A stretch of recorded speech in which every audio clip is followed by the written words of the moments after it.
Junet kwa niaba ya leaders.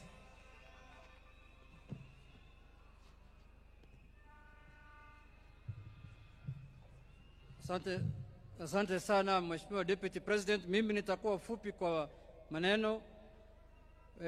Mama Aida Odinga ambaye ni mama yangu na madada zangu na mandugu, His Excellency the President. Mimi leo ni ngumu sana roho yangu kutoa rambirambi kwa baba. Mimi baba alikuwa kwa mambo mingi kwangu. Mimi nilikutana na baba nikiwa na miaka 24, the year 2001. Miaka 23 na 4 ingine sijaona kiongozi ingine, sijaona chama ingine. Chama yangu ilikuwa baba na baba ndiye alikuwa baba yangu. Baba alinifanya meya ya Migori nikiwa na miaka 25. Aliniwekelea hapo. Akanifanya mbunge miaka mingi mpaka nikakuwa minority leader kupitia baba. Mimi nina huzuni sana kwa sababu wale wanajua vile mimi na baba tulikuwa karibu.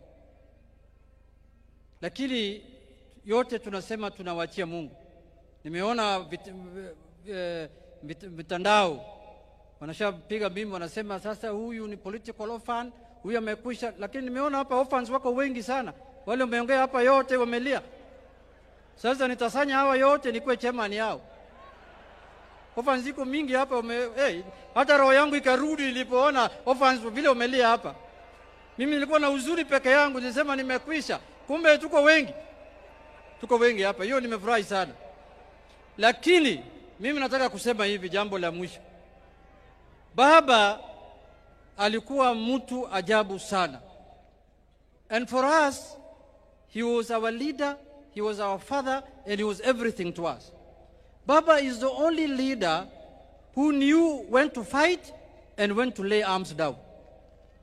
Baba had fire on one hand and water on the other hand. I will miss his telephone calls. Baba alikuwa engineer ya siasa na alikuwa anatunga siasa usiku, na nilikuwa napata simu yake saa 12 asubuhi. Nikiona simu yangu imelia saa 12, na sasa mimi kama fundi navaa abro niko kasi. Lakini saa 4 saa 3 hiyo ni salamu tu. Baba alikuwa mtu ajabu ambaye wa Kenya wamepoteza mtu ambaye hawatapata kama yeye. Sherehe ya mwisho tulikuwa naye na baba, tulikuwa na parliamentary group hapo Mombasa Road. Mimi niliwasanya wabunge wote kama kiongozi yao. Baba alituongelesha pale kwa dhati, and he was very clear that day. It's one of the strongest speech he has made for the time I've known him. Ameongea, amesema tutunze chama chetu cha ODM na tukae imara na tukae united.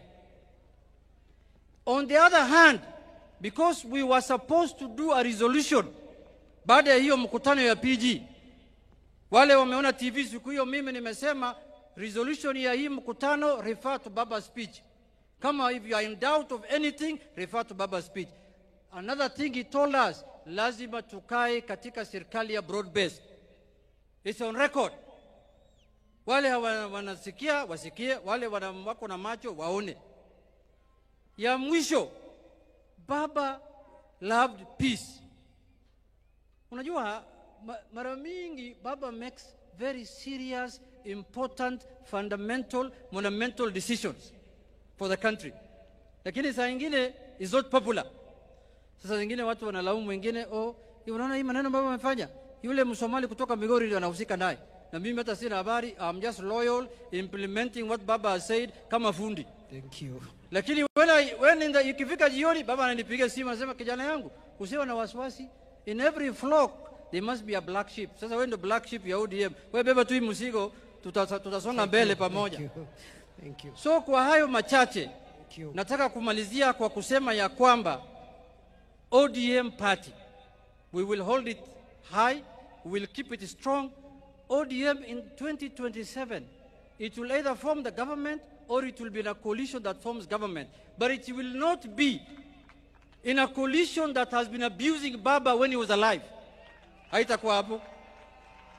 Unajua, saa hii wanasema sisi ni political orphans ya Baba. Wale pia walikuwa wanatumia siasa yao ya kujijenga kwa kutusi Baba, na kufanya baba kama boogeyman. Hawa pia wamekwisha sasa. Sijui watatusi nani. Asanteni sana, Mungu awabariki.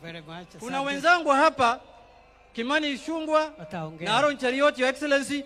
Hawa ndio wale wametengeneza ile report inaitwa NADCO.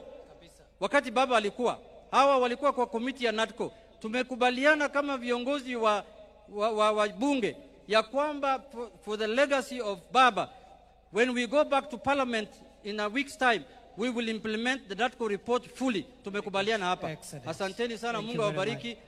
Na rais, asante sana kwa kuzika baba yangu kama president. Kama president.